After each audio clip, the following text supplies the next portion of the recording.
Bienvenidos a Psych and Tech, el podcast de SyncroLab, un espacio donde conocer neurocientíficos, clínicos e ingenieros alrededor del mundo al servicio de la salud mental. Lanzamos en 3, 2, 1...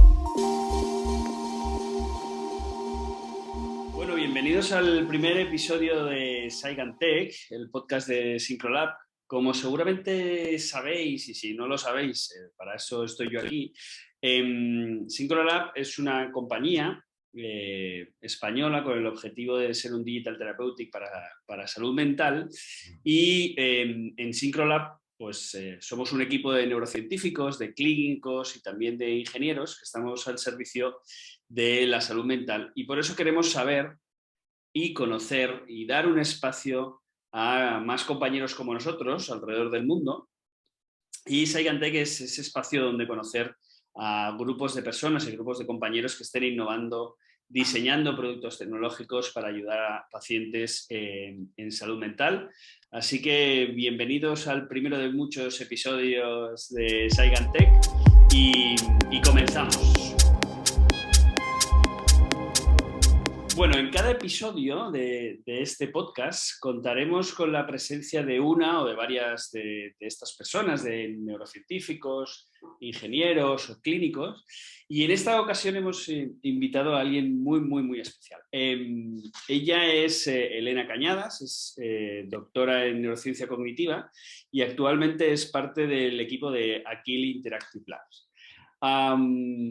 Bueno, Elena, yo casi prefiero que tú te presentes, ¿no? Y que nos cuentes un poco cómo has llegado a Akili Interactive Labs, y luego, si quieres, nos cuentas en qué consiste esta compañía en la que ahora mismo estás trabajando, y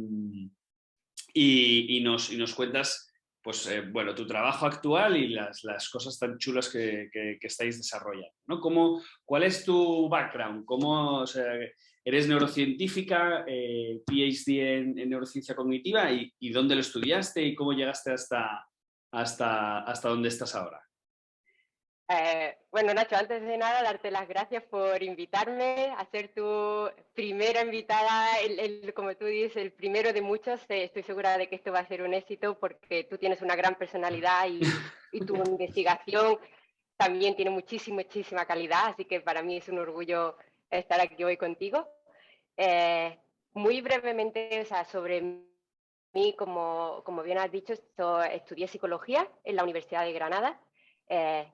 Yo siempre sabía que yo quería ser aplicada, quería ir a la clínica, eso era como mi objetivo, hasta que en tercer, cuarto año de carrera encontré a Pío Tudela, que muchos de vosotros conoceréis, ¿no? Que es un catedrático de la Universidad de Granada, y me dice: Elena, yo creo que a ti esto de la investigación te va a gustar, ¿por qué no haces un proyectillo con mi grupo? Digo, pues, ¿investigación eso qué es? ¿No? Como nunca me lo había planteado, y a mí lo de cacharrear un poco con los electrodos me encantó, y digo, yo voy a seguir por aquí. Entonces, en el último año de carrera hablé con Juan Lupiáñez, que fue mi director de la tesis, y me dijo: oye, ¿por qué no haces el máster de neurociencia cognitiva? Es el primer año. Ahora, para los que estéis escuchándolo ahora y estéis ya por el cuarto o quinto año, nosotros fuimos la primera promoción del máster de neurociencia cognitiva de la Universidad de Granada, y a partir de ahí fue una mezcla entre querer saber más, cada vez ibas aprendiendo un poco más, y también la oportunidad que te da la investigación, que es viajar, conocer muchas técnicas nuevas, ¿no? Entonces yo conseguí una beca de investigación para el máster y estuve en la Universidad de Bangor, en Gales, trabajando con Steve Tipper, donde hicimos unos trabajos chulísimos del tema de la atención conjunta, y fue como, ¡guau! Yo quiero más, quiero más, me encanta viajar, me encanta aprender más de ciencia. Entonces me metí en el doctorado, ¿no? Y cuando llegas al doctorado, como muchos de vosotros sabéis, hay que trabajar mucho, las horas no cuentan, pero cada poquito que vas aprendiendo te impulsa, ¿no? a ir al siguiente nivel. Aprendes una técnica, quieres saber la siguiente. Y yo tuve la suerte también de tener la FP1, la beca de formación del profesorado universitario. Entonces mezclaba mucho la docencia, que a mí me encanta, ya os estáis dando cuenta, me encanta hablar mucho, y me encanta también el tema de viajar, ¿no? De aprender de otros laboratorios. Con esta FPU tuve la suerte de estar en Canadá en 2 ocasiones, haciendo temas de investigación que luego iba a ser especialmente para mi tesis, y estuve en Francia, donde no solo pude aprender el francés, pero sino también tuve la suerte de trabajar con una de las mejores psicólogas emocionales y sociales, que es Paula Niedenthal, trabajando sobre el tema de las sonrisas y ver cuando la sonrisa podía ser verdadera o falsa y las implicaciones que eso puede tener para las interacciones sociales. Y después de mis 4 maravillosos años de doctorado, como quería seguir viajando, digo, ¿me puedo quedar en España en hacer algún tipo de continuar con la investigación y la docencia? ¿O me puedo ir a seguir aprendiendo? Y tuve la suerte de que me dieron una beca postdoctoral en Suiza y estuve pues casi 5 años entre Neuchâtel, que es la parte francesa, ¿no? de Suiza, y Lausanne, haciendo temas de investigación con realidad virtual. Aquí fue donde en realidad como ya supe que quería ir a la fase más aplicada, ¿no? Digo, Elena, acuérdate, hace casi 10 años dijiste que tú querías ser más clínica, más aplicada, ayudar a la gente. Has hecho muchos años de investigación experimental. Con las técnicas de realidad virtual tuve la oportunidad de ver cómo podíamos utilizar la tecnología al servicio de los pacientes, en especial gente que tiene fobias, fobia social, de hablar en público, personas que tienen pues, miedo a las alturas, personas que no pueden reconocer las emociones, ¿no? O tienen más problemas hacer el reconocimiento del significado emocional, ¿no? Cuando están hablando, como en el tema del autismo. Todo a través y al servicio de la realidad virtual. Cuando acabó mi postdoctoral lo tenía claro, digo, me encanta esto de investigar, me encanta lo de dar clase, pero creo que hay mucha gente a la que puedo ayudar con los conocimientos muy experimentales que tengo, y aquí le apareció en el horizonte. Y dije, o me voy ahora o no me voy a ir nunca. Y 5 años después estoy en Akili, como jefa de investigación en el departamento de Scientific Affairs, trabajando juntamente con la parte de clínica, desarrollo de los estudios clínicos, la parte médica, tratar con los médicos, los profesionales expertos en lo que es la enfermedad, ¿no? Para saber cómo podemos adaptar los productos a los pacientes, ¿no? Cuál es su necesidad verdadera, y mi pasión, que es trabajar con el producto, ¿no? Que es desarrollar esos videojuegos, ¿no? Que parecen un videojuego, pero que en realidad es como una medicina digital.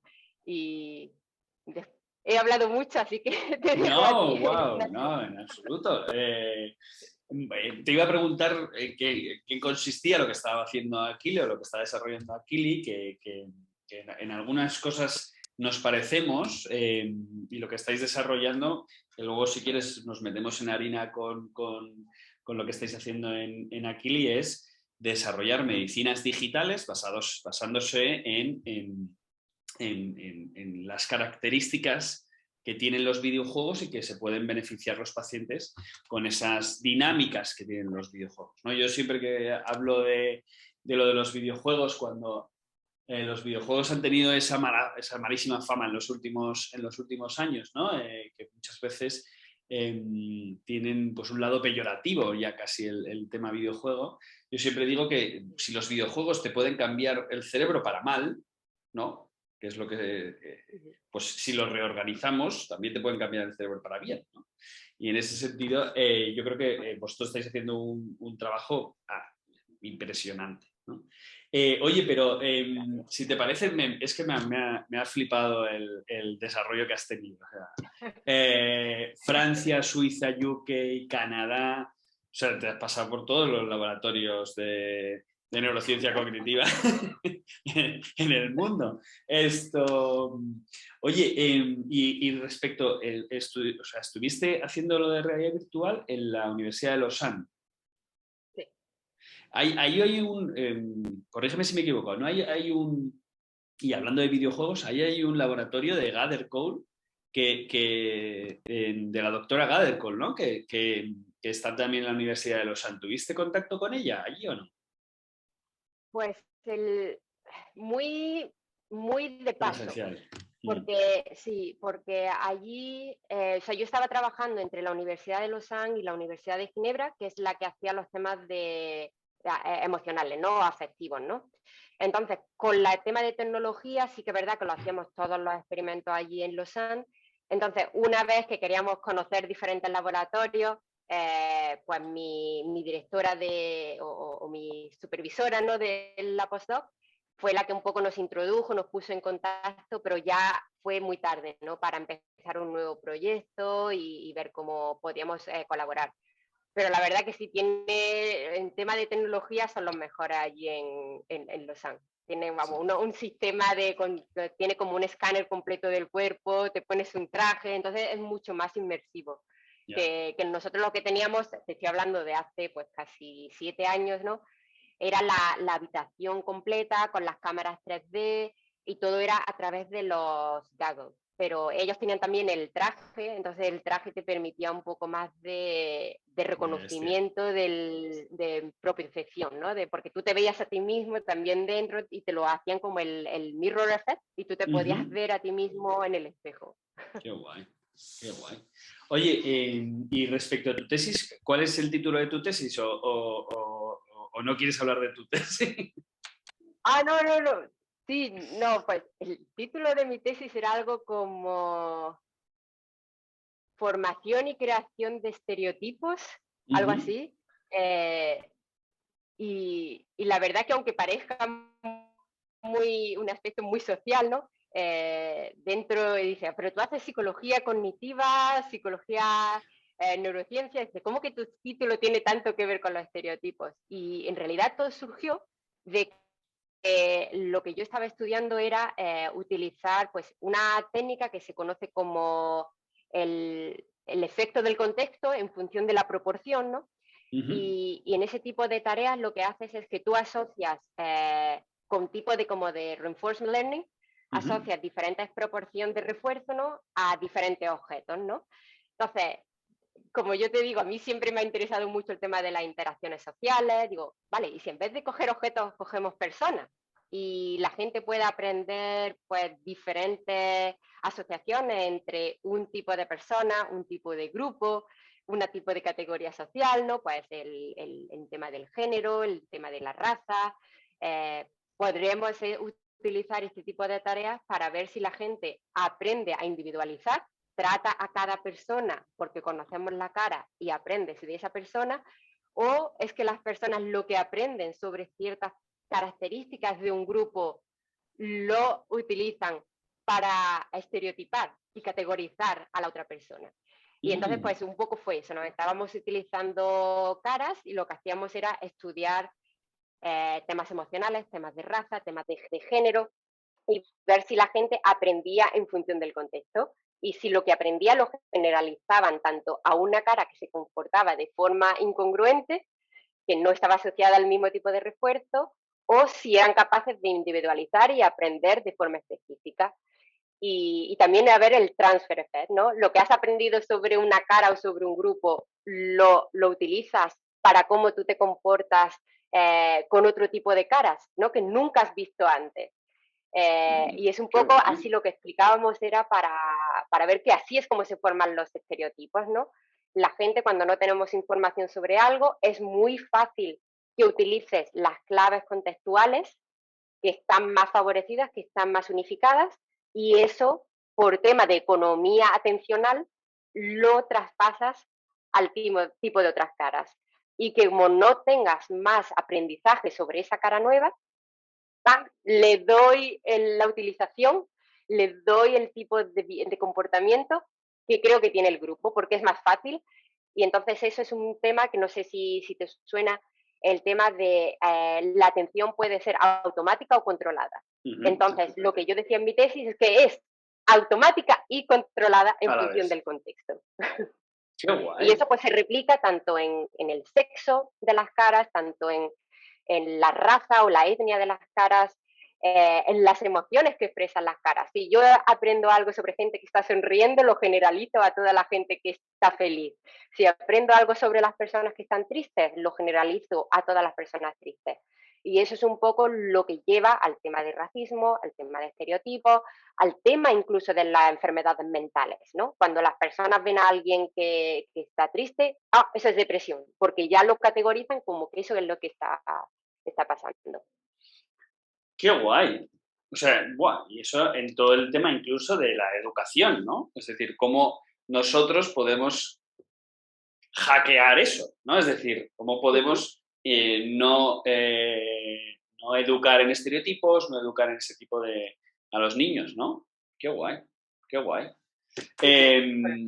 Oye, pues, y respecto a la realidad virtual, al final, ¿cuál es la investigación que llevaste a cabo? ¿Cuáles las conclusiones a las que llevaste después de tu utilización con realidad virtual? ¿O simplemente estuviste haciendo diferentes estudios, etcétera? Sí, pues estuvimos haciendo varios estudios y todos ellos eran una mezcla entre la parte de estudiar cómo podemos utilizar la realidad virtual como herramienta, entonces era muy técnico, para, por ejemplo, pues, introducir a los pacientes, ¿no?, que tienen ese tipo de fobia con unos aspectos a los que le tienen miedo, a los que son difíciles, ¿no?, de enfrentarse, porque puedes controlar, ¿no?, la situación, ¿no? Tú puedes decir, en lugar de ponerlo en una terapia conductual en la que directamente tendrías que ponerlo en una situación, por ejemplo, dar una charla en público, eso es más difícil de controlar porque no sabes cómo las personas van a reaccionar. Lo que utilizábamos en la realidad virtual era justamente para controlar esto. Tú estás dando tu charla y puedes controlar que haya una persona escuchando, que haya 10, que la persona, claro, que la persona que está hablando te esté mirando a ti, que la persona esté aburrida, que la persona esté asintiendo con la cabeza como el que le gusta, que la persona salga de la clase. Entonces trabajábamos mucho como los pasos que una terapia conductual haría. Lo bueno de hacerlo en realidad virtual es que es muy controlada. Entonces tienes más, puedes ir cada pasito, lo vas controlando tú para reducir la ansiedad que puede producir en los pacientes. Entonces nosotros trabajamos mucho con técnicas y luego muchos de mis compañeros estaban trabajando también en el tema de los comportamientos entre pacientes y médicos para entrenar a los médicos a dar las noticias, ¿no? Pues cómo puedes trabajar, dar buenas noticias, malas noticias de un resultado de una operación. Entonces era como un training que los médicos podían hacer. Esa parte es la que hacían más mis compañeros. Yo trabajaba más con la parte de las fobias y sobre todo trabajar el tema emocional, ¿no? Pues como las reacciones que puede haber en los avatars cuando tú dabas las charlas, cómo automatizan, ¿no? Que en función de cómo el ritmo cardíaco del paciente, bueno, del que estaba dando la charla iba, pues tú generas para down-regulate o up-regulate de las emociones. Qué guay. Hay una compañía que no sé si la conoces también, española. Algún día, a ver si Xavi, que es el CEO, le invitamos un día a que venga, que se llama Sius, o Sayus, y que hace exactamente eso. Han creado un software que está especializado en el tratamiento de realidad virtual para trabajar principalmente fobias, etc. Entonces, lo que les permite eso es lo que tú dices, ¿no? Que puedes controlar una cantidad, tienen como escenarios de trenes o metros y tú puedes aumentar la cantidad de gente que hay en el metro, la luz que hay en el metro, etc.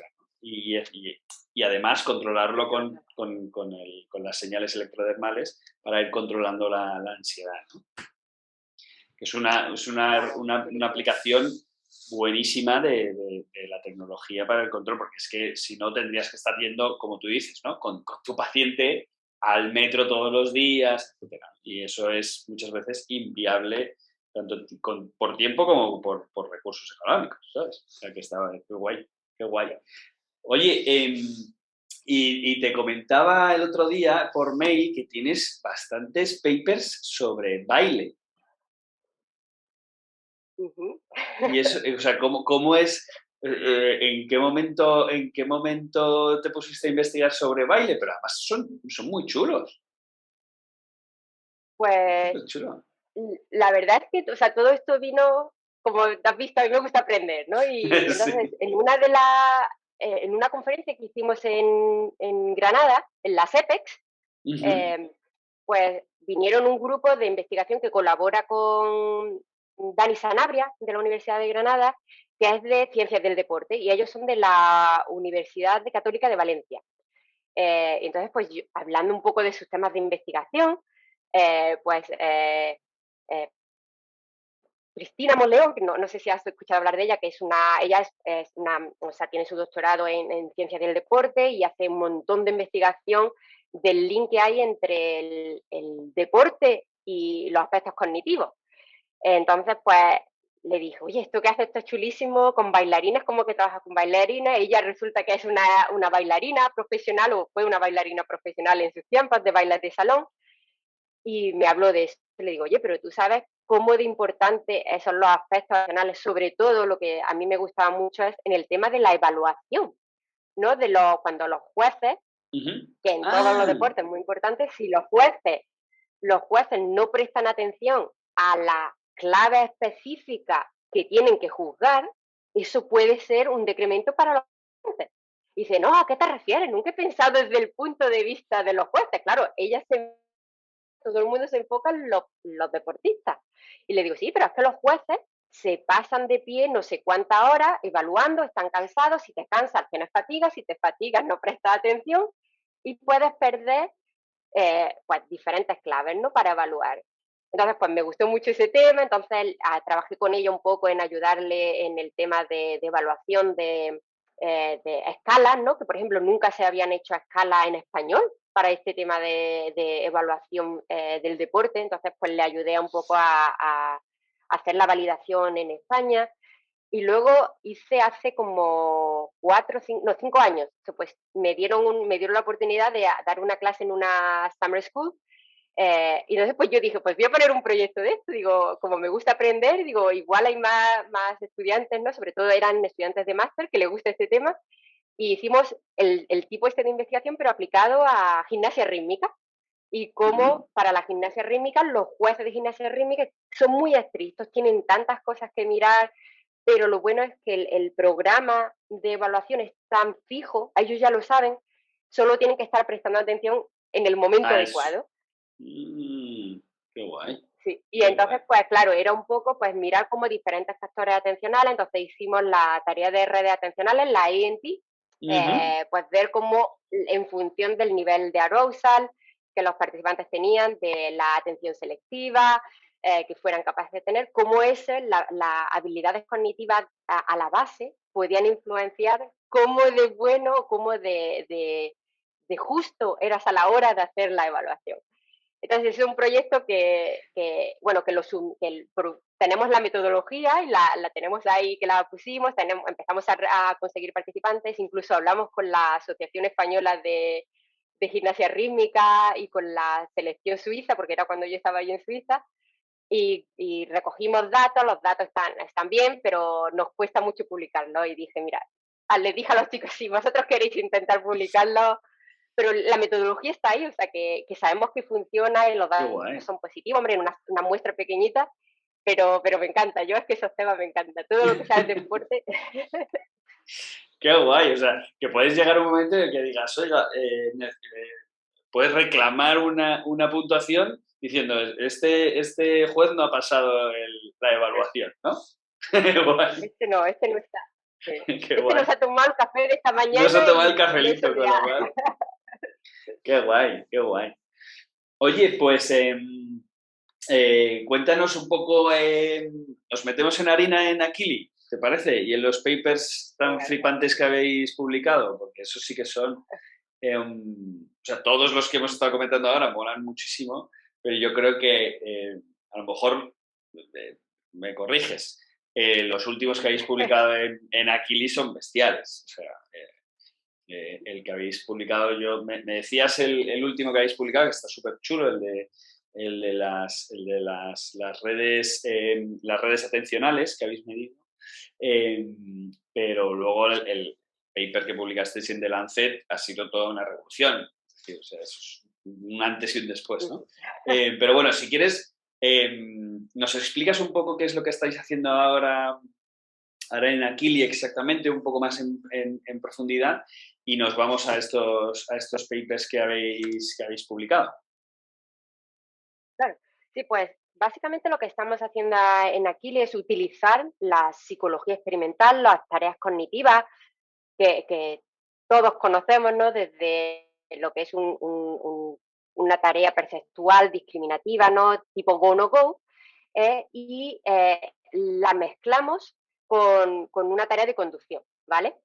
¿Para qué hacemos esto? Porque lo que queremos crear es una multitarea. Y al crear una multitarea, lo que se consigue crear es una mayor carga atencional, ¿vale? Entonces, lo que se estudia mucho, ¿vale? Y esto es, hay un estudio como ya sabes, de Adam Gazzali y del equipo de la Universidad de San Francisco en California, que lo que hicieron es ver que en realidad con el paso de la edad, con cada década, vamos perdiendo casi un 10% de nuestra habilidad para realizar tareas multitasking. Cada vez que intentamos hacer una tarea dual, vamos perdiendo la calidad y la cualidad para hacerla. Entonces, esto se puede deber a muchos factores, ¿vale? Pues la pérdida de neuronales, ¿no? De dendritas, la flexibilidad que tenemos para ir de una tarea a otra. Pero lo que sí podemos controlar es cómo nos afecta la distracción, ¿vale?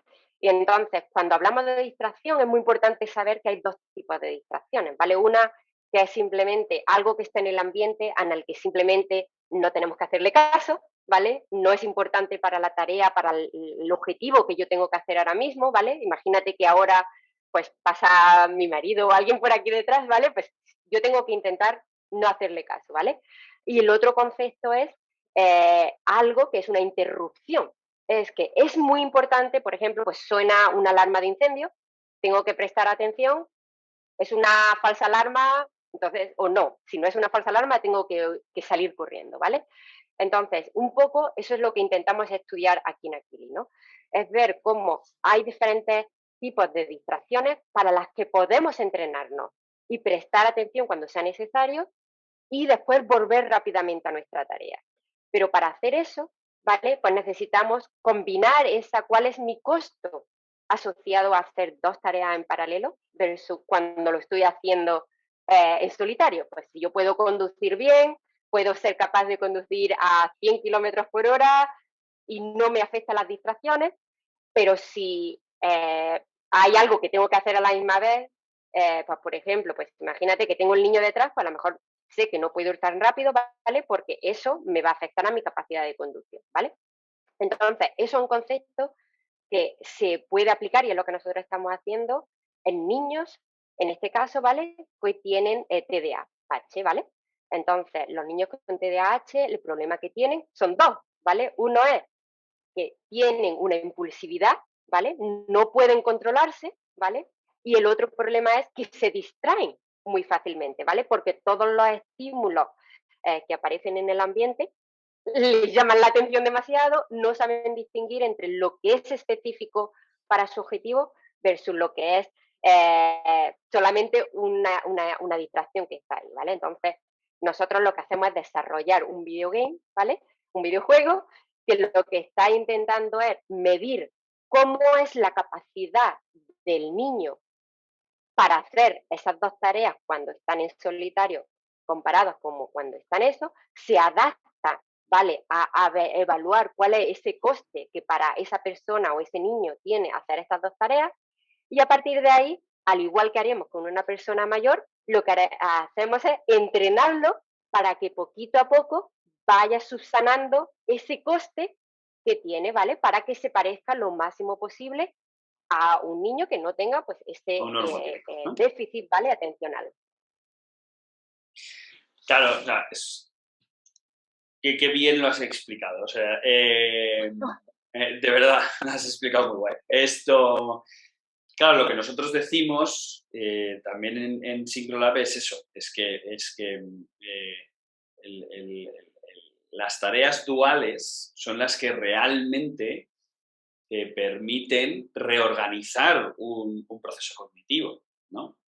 Porque venimos de los brain trainers, aquellos que te estimulan un proceso de manera machacona, etcétera, y eso no genera un cambio, ¿no? No genera un cambio en lo que nosotros decimos es en la conectividad funcional, ¿no? En la conexión entre dos procesos, que es un poco lo que tú estás explicando, ¿no? Y que estas nuevas generaciones o estos nuevos videojuegos que vosotros estáis diseñando van un poco también a esa, o sea, van ahí, ¿no? Van a esa nueva visión del cerebro, que ya no es un cerebro localizacionista de abro una caja, aquí está la atención sostenida, la cierro, y luego aquí está está la planificación, y luego la cierro y tal. Entonces, que esto nos lo contaba también mucho Fernando Maestú, que seguro que le conoces, Sí. y siempre nos lo ha comentado, ¿no? El hecho de que los neuropsicólogos tenemos que dejar de ser localizacionistas y basarnos un poco más en la evidencia de que el cerebro es un gran conector. Oye, y entonces, ahora mismo, bueno, publicasteis un ensayo clínico, porque esto que tú has dicho, que en principio es una hipótesis y es una teoría que estáis implementando, pero es una realidad, porque esto lo habéis validado con muchos ensayos clínicos, no solo con uno, y con uno de 800 sujetos, ¿no? Sí, bueno, en total creo que la suma son como 6, o sea, en TDAH tenemos como 6 clinical trials ahora mismo, y creo que en total son como unos 660 participantes. Eso. Y el que es el Randomized Control Trial, el que tenemos, ¿no? Los participantes que están asociados tanto al grupo control, ¿vale? Que es otro juego, pero que está enfocado a entrenar otras tareas que no son atencionales, ¿vale? Son más de working memory y de lenguaje. Y lo comparamos con nuestro grupo, ¿no? Nuestro producto, que es más de control atencional, ¿vale? Todo el tema de trabajar la atención sostenida, como tú dices, es más complejo, ¿no? No es solamente una función, sino que es el control de diferentes funciones atencionales. Exacto. Y ese tenía, pues en total son unos 346 divididos, ¿no? Entre el grupo control y el que estaba en el grupo experimental. Y explícanos un poco las conclusiones a las que llegasteis. Es decir, que después de hacer ese ensayo clínico, ¿no? que pusisteis, comparasteis dos grupos de pacientes con TDAH, un grupo control y un grupo experimental, ¿no? No es un placebo, ¿no? Pero es un pseudo placebo. O es un placebo es un 100% placebo. Nosotros lo llamamos active control. Eso. Porque sabemos que tiene una función, ¿vale? No es, por ejemplo, como una pastilla, cuando comparas, por ejemplo, un medicamento con un azúcar. Un azúcar, ¿no? Nosotros sabíamos que, y eso es quizá uno de los problemas más grandes, ¿no? Que vamos a tener todos los grupos de investigación como vosotros, ¿no? Que trabajamos con productos digitales, que es imposible hacer un placebo, porque se nota. O sea, no, ¿qué haces? Un videojuego versus no hacer nada, es muy difícil.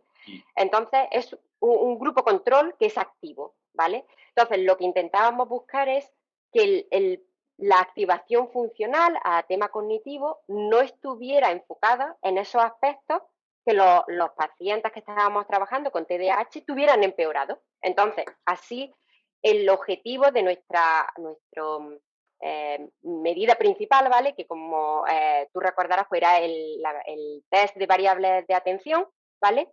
Que TOBA, lo que hace es medirte el TOBA, exacto.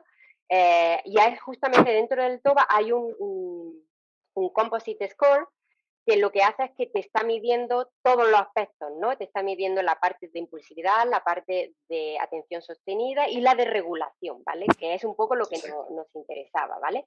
Entonces, nuestra intervención, como está enfocada a esa actividad de atención regulatoria, ¿vale? Solo debería mostrar beneficios en nuestro producto experimental, pero no en el grupo control. Entonces, eso era como la prueba, ¿no?, de que nuestro producto tiene una validez interna, está ayudando justamente en los aspectos atencionales que nosotros estábamos buscando y que están empeorados en esta población, ¿vale? Entonces, eso fue justamente lo que demostramos, ¿no? Que este APA, ¿vale? El test de variables del TOVA y esta métrica específicamente, significa, estoy pensando en inglés ahora, esta medida, ¿vale?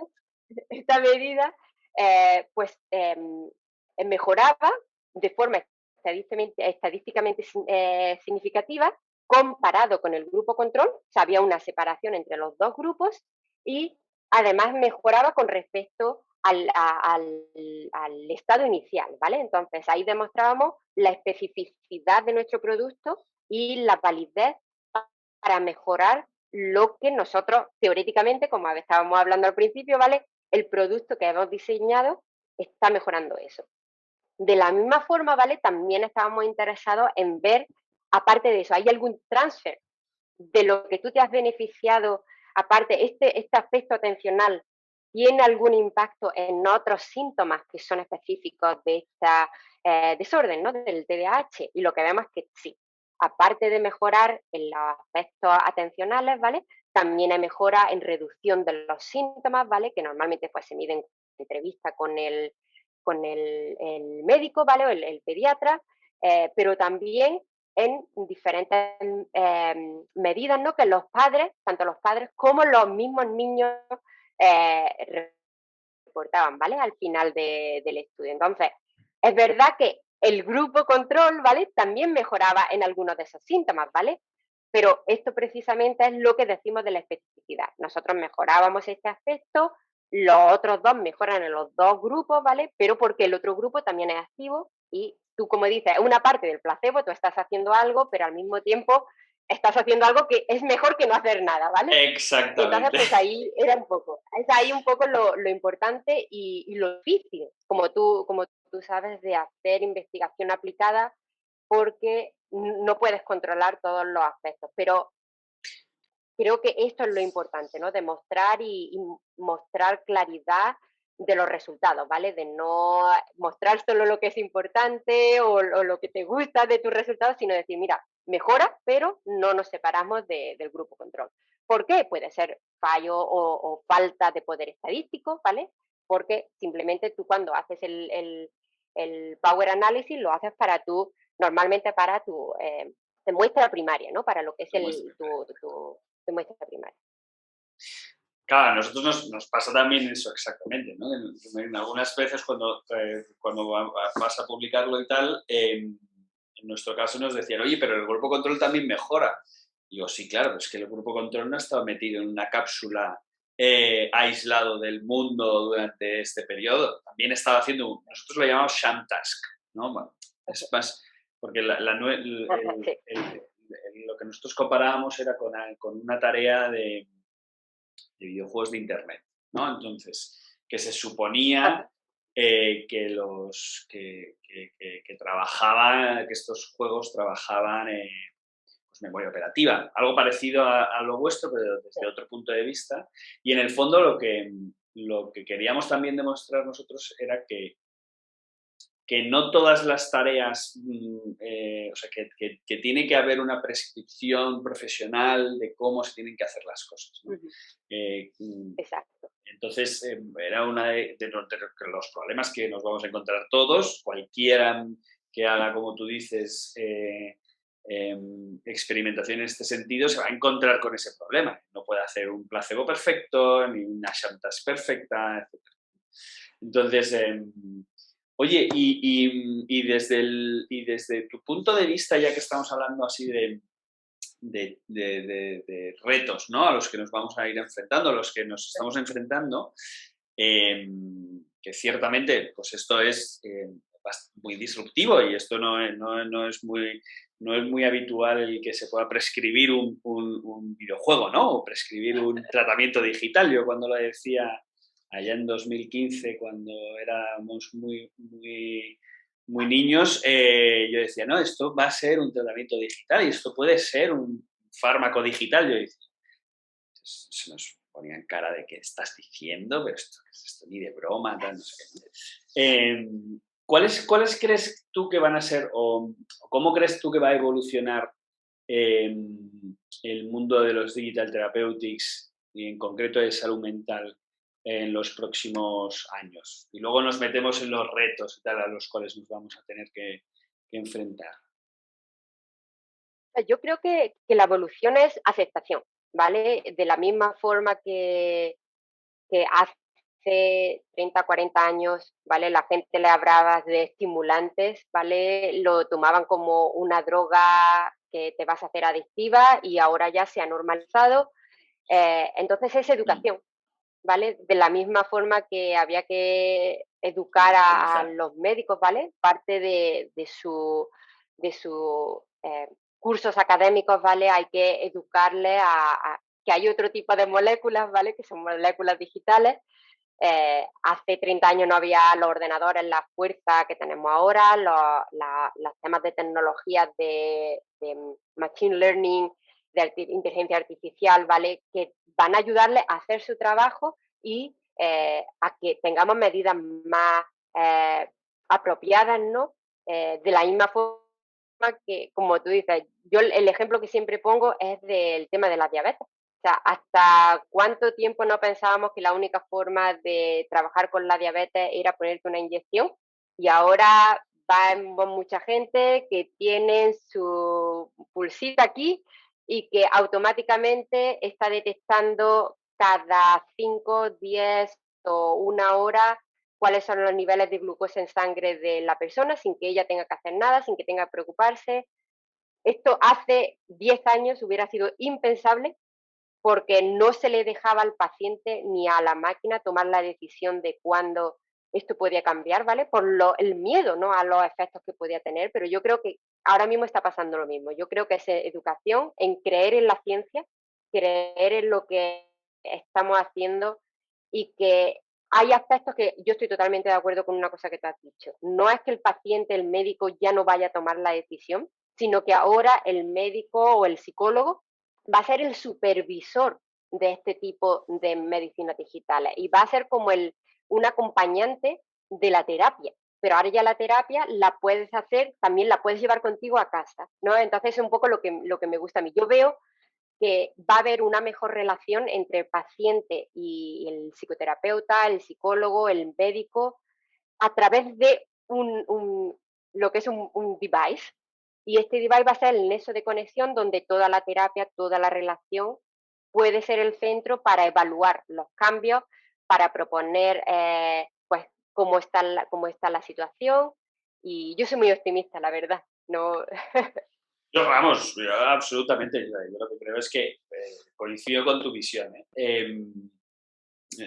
Yo lo que creo es que los psicólogos, porque muchas veces, no sé si a vosotros os pasa o te ha pasado alguna vez, el miedo ¿no? Pero estos algoritmos nos van a suplantar y nos van a quitar. Y es como, ¿no? Al revés, te van a dar más trabajo. Es decir, lo que vas a, o sea, desde mi punto de vista y lo que yo les digo también a mis alumnos es la tecnología. Os vais a convertir en prescriptores de diferentes tipos de tecnología que tendréis que conocer y prescribirla de la mejor manera posible a los pacientes para que se beneficien, ¿no? Entonces, tendréis como vuestros vademecums de tecnología, ¿no? Con sus efectos, con sus dosis, con quién lo ha desarrollado, para qué tipo de patologías. Y eso, fíjate que eso ya en Alemania se está haciendo, ¿no? Con el famoso listado DIGA, que lo que está permitiendo este listado, que es un listado de aplicaciones que cualquier médico puede prescribir con sus características y con sus prescripciones, ¿no? Entonces, sí, yo creo que estoy de acuerdo contigo en que los devices van a ser como el centro de la terapia, tanto de evaluación como de tratamiento, y los profesionales pues tendrán que estar ahí para supervisarlo y para prescribirlo. Absolutamente. Oye, qué placer escucharte, Elena. La verdad es que siempre me encanta hablar contigo por la pasión que tienes, que transmites y que contagias, porque es alucinante. También hemos de decir a los que nos escuchan que no nos conocemos en vida real. Que es muy fuerte esto. Pero no lo parece, ¿eh? Porque no lo parece. Pero bueno, nos conoceremos porque en septiembre te hemos invitado a las jornadas que vamos a organizar junto con la Universidad Camilo José Cela, que ya iremos lanzando la promoción de ello y esperamos verte por allí. Que vamos a seguir hablando un poco de esto, ¿eh? Ojalá. Absolutamente. Aquí nos veremos. Oye, Elena, no sé si quieres acabar, contarnos algo más que se te haya quedado en el tintero y que te apetecía contarnos. Feel free. No, yo creo que lo podemos dejar así dejamos un poco de intriga para así cuando nos veamos en Madrid tenga más cosas que contar, si no ya te lo he contado todo. Perfecto, fenomenal. Oye, pues lo dicho, muchísimas gracias, Elena. Ya sabes que aquí tienes tu casa para cualquier cosa que necesites y cualquier cosa que quieras, estamos a tu disposición. Muchas gracias y no lo digas más veces que la próxima vez te pongo a pasar experimentos. Encantado. Oye, Elena, muchísimas gracias. Que nos vemos en Madrid. Venga. Chao. Bueno, y hasta aquí el primer episodio de Psych and Tech, el podcast de Syncrolab con Elena Cañadas. Muchísimas gracias, Elena. A todos aquellos que hayáis llegado hasta aquí, pues compartidlo, vedlo, aprended de Elena y de cracks como ella que están haciendo cosas súper interesantes e innovadoras. Y lo dicho, si os queréis suscribir, si os queréis compartirlo con vuestros compañeros, etcétera, encantadísimos. Hasta el próximo episodio.